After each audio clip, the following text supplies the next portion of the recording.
नमस्कार। हमारे साथ में धारनी से हमारे पत्रकार शकील अहमद है, उनके साथ में मौलाना साहब है। जानते हैं कि इस बार की ईद वे कैसी मनाएंगे। मौलाना साहब नमस्कार।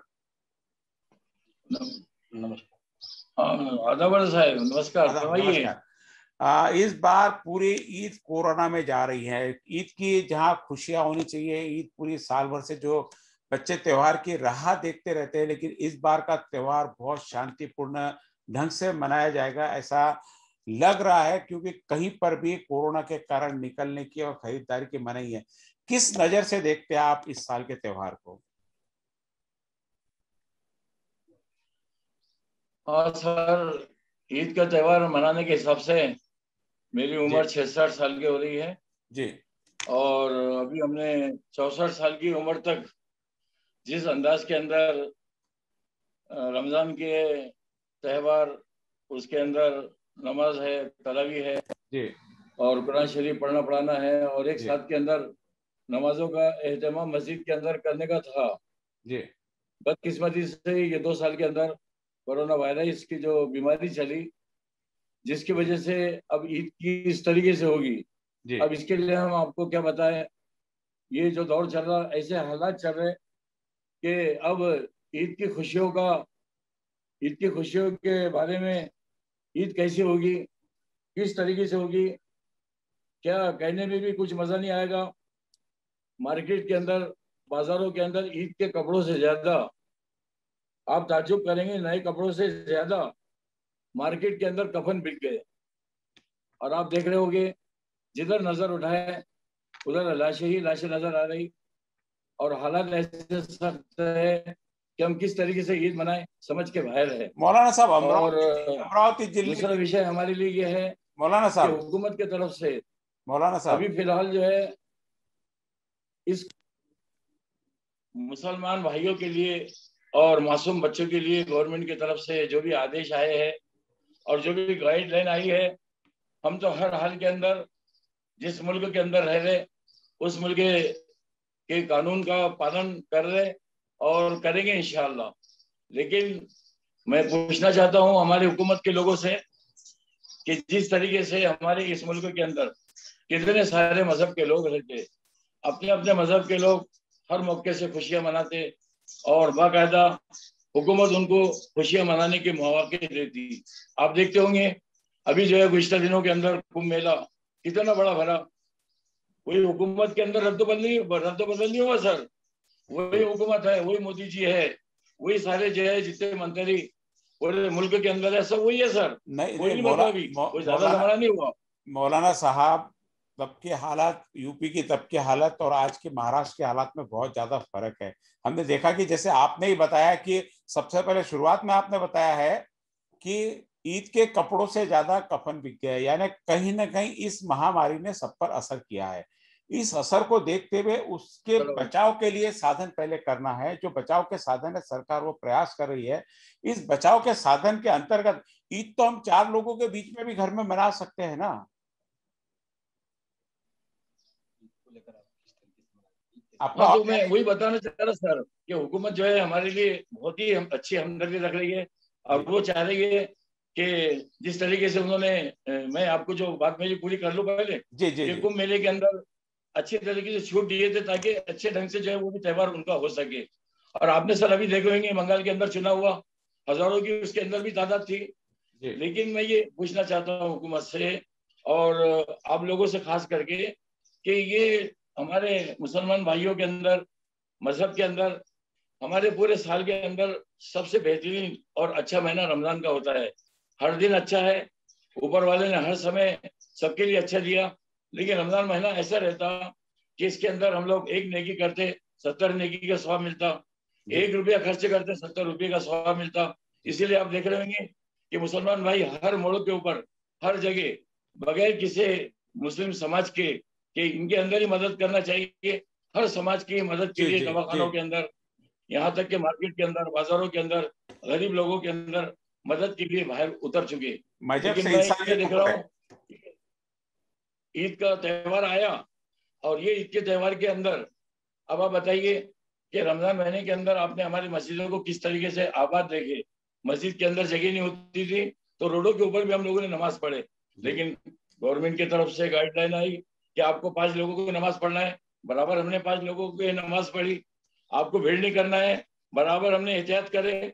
लेकिन सर जरा देखिए, अपने कलेजे पर हाथ रखिए, ये खुशी का दिन जो ईद का एक दिन आता, और अभी पिछले 8 दिन गए तो उसके अंदर हुकूमत की तरफ से बहुत यानी नरमी थी, और सिर्फ एक हफ्ता बाकी रहा तो उसके अंदर इतनी शिद्दत आ गई कि किराने की दुकानें बंद, कपड़ों की दुकानें बंद। सर मैं आपसे पूछना चाहता हूँ, और मैं पूरे हमारे इस मुल्क में रहने वाले भाइयों को मैसेज देना चाहता हूँ, क्या ये इंसाफ है? दुकानें बंद, कपड़ों की दुकानें बंद, और आप बताइए कि ईद के दिन जो मुसलमानों के लिए खुशी का दिन होता, और हम मुल्क के अंदर जितने समाज के लोग रहते सबके साथ में हमारी खुशी मनाते, शीर खुरमे का सामान हम लोग कहाँ से खरीदेंगे? हम सेवैयां कहाँ से खरीदेंगे? हम दूध कहाँ से खरीदेंगे? कितनी तंग हो गई सर हमारे लिए ईद, आप बताइए। इसी के साथ आप देखते होंगे हमारी उम्र के जो लोग हैं, चलो ये तो पुराने कपड़े पहनेंगे, सादे कपड़े पहनेंगे, यहाँ तक कि अगर पैसा नहीं है तो पेवन के कपड़े भी पहन लेंगे।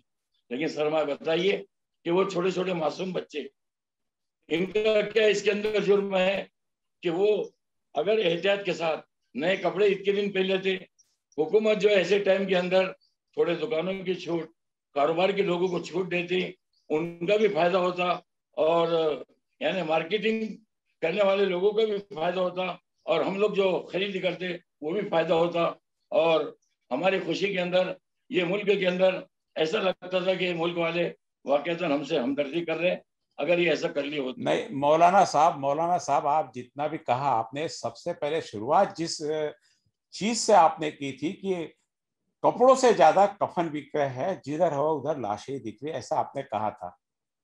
जबकि अमरावती की स्थिति बहुत ऐसी नहीं है, अमरावती जिले की स्थिति बहुत कंट्रोल में है। लेकिन जिस ढंग से पिछले 1 माह के अंदर रोजाना मरीज बढ़ते जा रहे हैं, जो 200-250 के आसपास जिसका हो गया था, 1250 के आसपास मरीज रोजाना निकल रहे हैं, तो लोग जान से ऊपर तो मुझे नहीं लगता कि कोई और खुशी होती है। जान देकर कोई खुशी नहीं मनाई जा सकती है। जहां लोगों के जान पर बना ही है, लोगों की जान बचाना प्रथम कर्तव्य सरकार का, या त्योहार के लिए छूट देना? हाँ सर, ये जो बात आपने बताया तो मैंने आपसे कहा कि वाकईतन मुल्क में ऐसी हालत चल रहे, हम तो पूरे मुल्क के अंदर वो भाई लोग जो दुनिया से चले गए उनके हम बराबर गम के अंदर शरीक है। उनके जो है आप देख रहे होंगे कि मुस्लिम नौजवान बच्चे हमारे जितने भी हिंदू भाइयों की यानी जनाजे जा रहे हैं, उनकी यानी जो भी प्रोग्राम हो रहे हैं आखिरी, वो प्रोग्रामों के अंदर सब लोग बाकायदा शरीक हो रहे हैं, उनके गम के अंदर शरीक हो रहे हैं। मुल्क के अंदर नाजुक हालत है। हम तो चाह रहे कि जिस तरीके से ईद की खुशियाँ हमें यानी आज से 50 साल 60 साल पहले बराबर मिलती रही, आज जो है वो खुशी के अंदर वो खुशी हम भी जो है महसूस नहीं कर पा रहे। सिर्फ यही चाह रहे कि थोड़ा सा इसके अंदर राहत मिले, ताकि लोग जो है मौलाना साहब मौलाना गवर्नमेंट साहब की मौलाना गाइडलाइन साहब का पालन करते हुए। मौलाना साहब, गाइडलाइन का जी जी। पालन नहीं हो रहा था करके ही लॉकडाउन लगाना पड़ा। संख्या 1250 तक चले गई है। क्या जान से ऊपर किसी त्योहार की खुशी हो सकती है? हाँ तो ये जो लोग एहतियात नहीं कर रहे, और जी मार्केट के अंदर आप तो देख रहे हैं ना कि पूरे हमारे महाराष्ट्र के अंदर हमारे जितने भी मसाजिद के इंतजामिया कमेटी है, मदारिस की इंतजामिया कमेटी है, बाकायदा जो है ये गाइडलाइन का पालन कर रही। और यही वजह है कि मस्जिद के अंदर 5 से ज्यादा लोग नमाज नहीं पढ़ रहे, न मस्जिदों के अंदर भीड़ है, और न मार्केट के अंदर कोई आप ऐसा देख रहे होंगे कि जिसकी वजह से हमारी वजह से मार्केट के अंदर कोई बदलाव नहीं हो रहा। ये हालत के अंदर आपने जो देखे चंद महीने दुकानें के ऊपर सिर्फ बच्चों की मोहब्बत की खातिर चले गए कि कम से कम बच्चे ईद के कपड़े पहन ले, वो सोशल मीडिया ने और इन पत्रकारों ने उसको ज्यादा ही कुछ वायरल कर दिए। लेकिन आप देख रहे हैं कि चंद महीने हैं, बाकी तो जितनी भी पर्दा नशीन खवातीन है वो अपने मकानों के अंदर बैठी हुई है, और ऊपर वाले से प्रार्थना कर रही कि मुल्क के हालात जल्दी अच्छे हो ठीक है, जाए। जल्दी ठीक है। और जैसा हमारा देश पूरी दुनिया के अंदर हर तरीके से मशहूर था, इसी तरीके से मशहूर रहना चाहिए और ये बीमारियों का खात्मा होना चाहिए। इसी के लिए हम लोग कोशिश भी कर रहे हैं और नमाजों के अंदर दुआएं भी कर रहे हैं बाकायदा। किस प्रकार की ईद मनानी चाहिए, इस बार क्या संदेश देंगे आप सबको आपके इस माध्यम से? अब सर, ईद मनाने का तो जो हुकूमत आदेश दे रही, मैंने जैसा आपको बताया कि हम तो जो हुकूमत के आदेश का हर तरीके से ख्याल रखते ताकि हमारी वजह से इस मुल्क में रहने वाले लोगों को तकलीफ न पहुंचे। फिर भी ये मैं यानी हुकूमत के लोगों से और खास करके हुकूमत से ये कहना चाहता हूँ कि ईद की नमाज के लिए फासलों को बरकरार रखते हुए ईद के नमाज के अंदर कम से कम ईदगाह के अंदर नमाज हम लोग अदा करें, मास्क का इस्तेमाल करें और भीड़ जमा न होने से हम अपने आप को बचाएं। हम हुकूमत से इतनी दरखास्त करते कि हमें ईद के दिन ईद की नमाज की पढ़ने की कम से कम इजाजत देना चाहिए। धन्यवाद। उसूलों की पाबंदी करते हुए। धन्यवाद। आपके समक्ष हाजिर हुए थे और हमारे बीच जमात उलमाए हिंद के महाराष्ट्र के सेक्रेटरी मौलाना सलीम नदवी, इन्होंने अपनी बात कही है और सभी को ईद सादगी के साथ मनाने की बात कही है और जिस तरीके से नमाज पढ़ने की जो इजाजत है वो शासन प्रशासन से मांगी है। मैं शकील अहमद, सिटी न्यूज़, धारनी।